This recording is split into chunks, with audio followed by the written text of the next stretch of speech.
Hello ပဲမင်္ဂလာပါကျွန်တော်ဒေါက်တာစိုက်ကောင်ဝင်းပါတိရစ္ဆာန်စိတ်ကူဆရာဝန်ပါကျွန်တော်ဒီဗီဒီယိုထဲမှာမိတ်ဆွေတယောက်ကျွန်တော်ကို ASF လို့ခေါ်တဲ့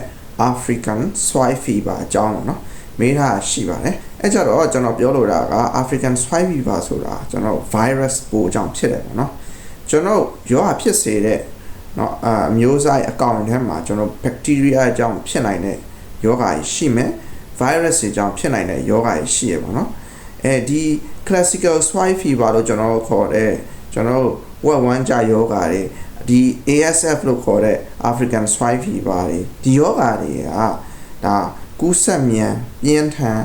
တဲ့ဒီ virus ပိုးတွေကြောင့်ဖြစ်တဲ့ယောဂါဖြစ်တယ်ပေါ့နော် virus ကြောင့်ဖြစ်တဲ့ယောဂါဖြစ်ပြီးဒီကျွန်တော်တို့ဒီကူးစက်မြန်ပြင်းထန်တဲ့ယောဂါဖြစ်ပေမဲ့လေဒီ classical swine fever မှာကျတော့ဒီဝက်ဝမ်းကြယောဂါမှာပေါ့နော်သူ့အတွက်ကတော့ကာကွယ်ဆေးရှိရပေါ့နော်ဒီယောဂါကျတော့ကျွန်တော်တို့ကာကွယ်ဆေးမရှိသေးဘူးပေါ့နော်အဲကြောင့်မလို့ကျွန်တော်တို့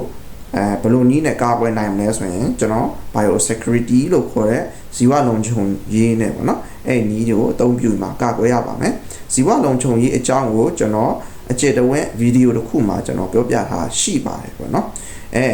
ပြန်အချင်းချုပ်ပြောရမယ်ဆိုရင်ပြင်ပယောဂါတွေကိုယ်စီမလာအောင်ကိုယ်စီကယောဂါလည်းပြင်ပကိုမကူးစက်အောင်ကျွန်တော်တို့ထိန်းချုပ်ကာကွယ်တဲ့နည်းပေါ့နော်ကျွန်တော်ဘိုးတက်စီဖျက်မယ်ထုံဖြူးမယ်ကားဝင်ထွက်ရင်ဝင်ထွက်လူအဝင်ထွက်ဒီယောဂတဲဆောင်တဲ့တလိပ်ဆန်ဒီငှက်တွေကြွက်တွေပေါ့နော်ဒီအဝင်ထွက်တွေအားစားကျွန်တော်တို့ဘယ်လိုထိန်းချုပ်မလဲဆိုရယ်နီးစနစ်ကိုကျွန်တော်ဗီဒီယိုတစ်ခုမှာ biosecurity အကြောင်းဆိုရင်မှပြောပြထားရှိပါတယ်အဲ့ဗီဒီယိုထဲမှာသွားကြည့်ပေးပါ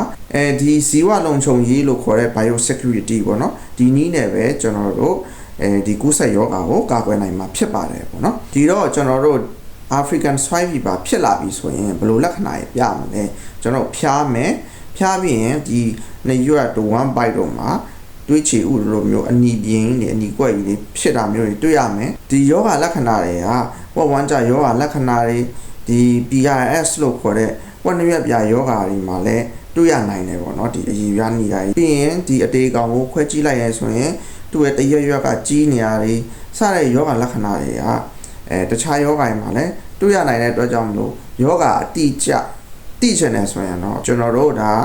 တက်ခွဲကန်းပို့ပြီးမှစမ်းလက်စစ်ဆေးမှရမှာဖြစ်ပါတယ်ပေါ့နော်ကဲလို့ဒီယောဂဖြစ်လာပြီဆိုရင်လည်းတိမ်လုံးကလည်းရမ်းမြင့်ပါတယ်100%သိနိုင်တယ်ပေါ့နော်ယောဂအကောင်100ဖြစ်ရင်အကောင်100လုံးသိနိုင်တဲ့လက္ခဏာအနေအထားမျိုးရှိပါတယ်ပေါ့နော် African Swine Fever တို့လိုမျိုးပဲအလားတူယောဂအကြောင်းတွေကျွန်တော်တို့ဒီဝက်တွေမှာဖြစ်တတ်တဲ့ယောဂတွေ bacteria virus တွေမှမဟုတ်ဘူးဒီအသက်အရွယ်လိုက်ဖြစ်တတ်တဲ့ယောဂပေါ့နော်ဒီလိုမျိုးအသေးစိတ်တွေအကြောင်းတွေကိုလည်းကျွန်တော်ဝက်မီရေးတင်တာမှာကျွန်တော်အသေးစိတ်အခြေခံကနေစိုက်မှာတင်ပေးနေတာဖြစ်ပါတယ်ပေါ့နော်အဲကြတော့ကျွန်တော်ဝက်မီရေးတင်တန်းကိုစိတ်ဝင်စားလို့စုံစမ်းတက်ရောက် channel ဆိုရင်ကျွန်တော်ခုပေးထားတဲ့ Facebook page မှာလာရောက်ဆက်သွယ်လို့ရပါတယ် Facebook သုံးလို့အဆင်မပြေတဲ့သူတွေများတော့လည်း Telegram နဲ့ QR code လည်းထည့်ပေးထားပါတယ်နောက်ထပ်သိလို့တဲ့မေးခွန်းတွေရှိရဆိုရင်လည်းကျွန်တော် YouTube channel ရဲ့ဗီဒီယိုတစ်ခုခုရဲ့အောက်မှာ comment ရေးတိုင်းမှာမေးမြန်းထားလို့ရပါတယ်ကဲလို့ကျွန်တော် channel ကို like and subscribe လုပ်ရတယ်ဆိုရင်လည်း subscribe လုပ်ပေးထားပါအဲ့အမှာကျွန်တော်မေးခွန်းတွေဖြေလိုက်တိုင်း comment တွေဖြေလိုက်တိုင်း